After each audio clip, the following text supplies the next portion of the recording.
What is up, YouTube? I'm back with another video, and today we're going to be watching Helldivers 2. I'm going to react to this new update that has dropped. I'm not even sure if it's an update.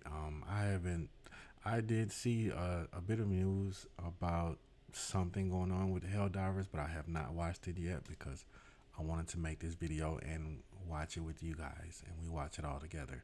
So, let's go ahead and get this reaction going here and get you over to the screen. Alrighty, guys, let's go ahead and get this video started. Okay then, Helldivers, we are back and we seem to be hitting more worrisome times as the game hits all new lows when it comes to the player base numbers. There's been a load more changes that have happened inside of the game just recently, some of which are okay, but some of which are really not dealing too well, and a lot of players thinking we should just scale back to an old build that they've had previously. With that being said, we're going to dive on into everything today. If you haven't already, smash that beautiful blue thumbs up and subscribe with post notifications turned on. It'd be greatly appreciated. And make sure you check out our sponsor, Instant Gaming, the platform where you can buy your video games cheaper with PC and consoles, with the best deals, offers, promotions, and discounts, all running up to 70% off. It's a no-brainer. Go and get your games a little bit cheaper today via the link in the description. But with that being said, let's dive on into the game and see exactly what it is that's going on. So a Reddit post actually managed to surface with regards to armor modifications that have come up inside of the game, of which apparently were accidental. This one's a really random one, but it states right here, they gave this armor a skull and then removed the skull. What? And apparently this was a double model build-up. What I mean by this is this skill was unintentionally added as to how it was. Apparently, looking at the original concept art, a skull was visible, but it was apparently added in accidentally during a patch. Not too sure how you accidentally add that, but the Baskinator did. How do you accidentally add a skin into a patch? What? Is someone like actively trying to sabotage the game? That's what it's starting to sound like, right? Like someone's trying to like actively sabotage the game on purpose. You know, because we just had where it got hacked, and then the whole thing was the whole rewards thing was going on, and then before that it had the update drop where all of the weapons didn't work that well and still don't. Like it's like someone is actively trying to ruin the game. Now there's a skin that was dropped in a patch. Like what's next? Confirm that it looks awful and it's actually a bug. They'll be fixing it soon. Doesn't really seem too much like a bug. It's a bit of a weird one for me personally, but it is a one none the same. So make sure that you guys don't get too used to it. It will be coming out very soon. On top of that, the Impalers. There is a massive Reddit post that's been making its way around the ring just recently with regards to the most recent patch for 1.001.004 with regards to how the Impalers actually react. And this one's an interesting one, and I want to know via the comment section if you guys agree with this one. But it states, I went into the Impalers to see how they have changed in patch 0.1.001.004. They reduced the explosion radius of Tentacles' stabbing ability. Now, Impalers still one-shot and launch you into space when coming out of the ground, but attack hitboxes are so small that I stood in one spot for 5 minutes while the Impaler missed me with all 3 tentacles. The Scavenger eventually walked up and knocked me about 10 foot deep into a hole, and then repeatedly impacted was made. The tentacles didn't hit very often now. It mostly just gently pushes the Emancipator or the Patriot exosuits around, not doing much damage, and took over 30 hits and only started smoking a bit. They no longer seem to perma-ragdoll us, which is nice, but they're not really a threat now unless they get lucky when popping up. Outright ignoring them is much easier now, and I'm assuming this is a temp fix until they sort out their ragdolling problem, which is a bit of a strange one. I haven't had much of an insert with them. I've been playing primarily on the bot side since that update has come through, so I can't really make too much of an input on it, but I am intrigued to know what your guys' opinions are on the Impaler's tentacles as of right now. Obviously, the ragdoll was a little bit insane. They would be able to sling you so far across the map, it was absolutely ridiculous, and since the patch, apparently they've really toned it down. As to whether that's a good thing or a bad thing, we'll have to wait and see, but the community at hand doesn't seem to be happy with absolutely anything at all, diminishing the main player base so damn much, it's actually insane, but we'll get into that in just a little bit. Twinbeard has actually taken to Discord after many conversations with the general public with regards to the game, and had a statement that was made. He stated right here, "There is definitely hope. I know it can feel like it's been forever when you play a game regularly, and sure enough, there are games that both live and die in that time frame. But in the grand scheme of things, it's only been a few months, albeit things happening at insane speeds. In terms of making decisions, it's a fairly long time, and there are definitely areas where it's fair to criticize and we haven't delivered. In terms of scaling up a studio, setting new processes, structures in play at a small company that wasn't prepared for anything like this, developing new stuff at the same time as you're fixing stuff, it's however a very short time. There will be more bumps in the road, and it might not help alleviate much now, but I really think and hope we're on our way to improving, and that bump will be fewer ahead." Yeah, so dropping suits and things like that in patches that are not supposed to be dropped is not heading in the right way. It's heading in the wrong way. See, what I would like to see is the game just kind of go back a little bit to where it was before, and I mean, I would go back playing the game. I mean, weapons would be where they were at least, before that update happened, and things would, kind of just fall back into place, and maybe the players would come back.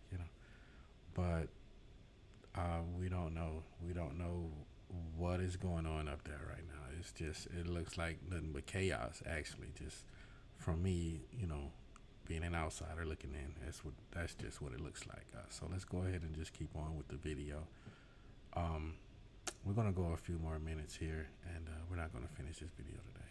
But let's go ahead and see what else we have here on the video. I wanted to simply use Yoda's old quote, "There is another," here, but couldn't find a good way, so this will have to suffice.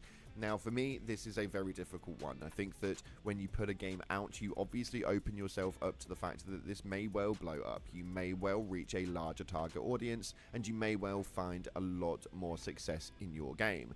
Unfortunately for the guys at Arrowhead, they obviously found their success, and they've reaped their rewards in fundings quite substantially. The numbers of what they wanted are completely different to the numbers of what they obtained, and this game has done very, very well in the 6 months that it's launched.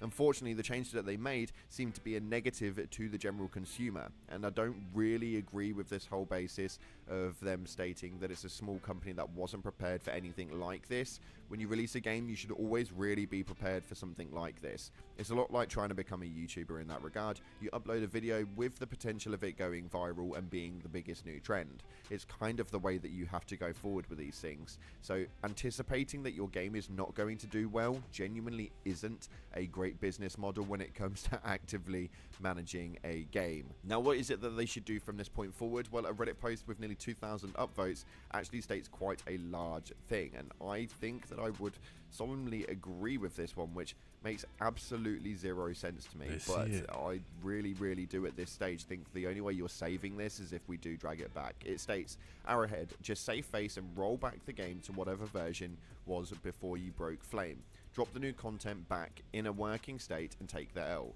Terminates are absolutely unbearable right now, and they're what most of you players at base stuck around for. You're just breaking your game worse and worse, and you need to stop. Step back. If you really somehow can't put Flamers back into the way that they were before breaking the entire game, it might be time to roll back the version for a while. I know it's gross, I know it's going to lose players, I know it's going to be sour as hell, but roll back and re-release Escalation of Freedom, then the War Bond into the version of the game where you didn't break things, if you're really that adamant that you can't just roll back fire correctly.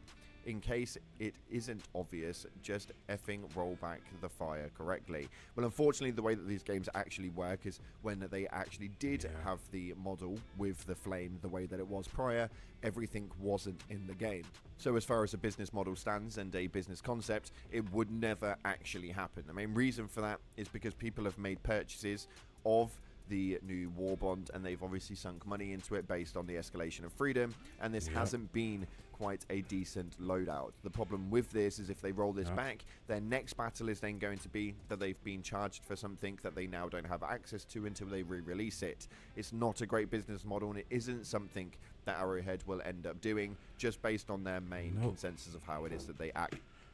See, once they drop the update, and then so the update is released now, so all of the old content, it's pretty much gone, because at that point now that they're selling this new updated version of the game, and when someone purchased that, they're purchasing that. So if they roll it back, it's like no longer a valid game. It's no longer a valid purchase. So they would have to give back money, which is not going to happen. Because like a lot of people only came to the game, well, not a lot of people, but some people may have bought the game when the update dropped, and a lot of people might not even heard about the game before until that update, and then they went and bought the game for the update, and then all of a sudden the devs roll back the update to the older one, and guess what? Guess how that would play out. Yeah. All right, let's go ahead and continue with this video. Actually run their company. They're not going to do that whatsoever. What I do think that they should do is just roll back to an older model in a basis of the balance patches. I don't know how this all works and how the main consensus is with regards to that sort of stuff, but it needs to be a basis of actually holding face and being able to do something that can actually work as a positive for the gaming community, because right now we are losing so many players. This Reddit post right here actually did quite well with a full breakdown of all of the player base, and it's kind of scary to see. We'll give you guys a couple of the figures right now, and you guys can take a look if you really want to. But it states right here that just by going by Steam numbers, there was a low of 11,000. Tuesday's low was 9,900, and it's about a 9% drop in one day. Steam is roughly 70% of the user base, with us losing players on a concurrent basis. This has been quite scary, because around a week ago we had a 62,000 player peak within the week. And when we look at the actual peaks of it right now in the last 24 hours, we have got 9,000 players playing right now with 26,000 players in the last 24 hours.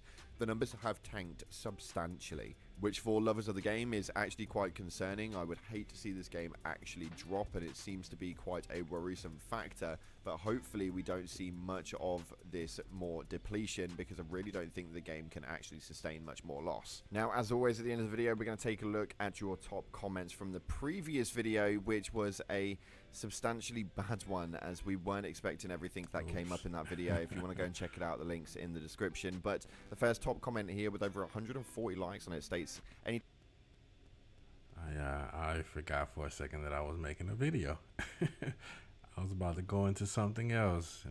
I had to catch myself. That was funny. Yeah, so we're gonna go ahead and just end the video here. As always, you can just find the link in the description to the video, and I will see you guys next time. Until then, make sure you like and subscribe. See you then.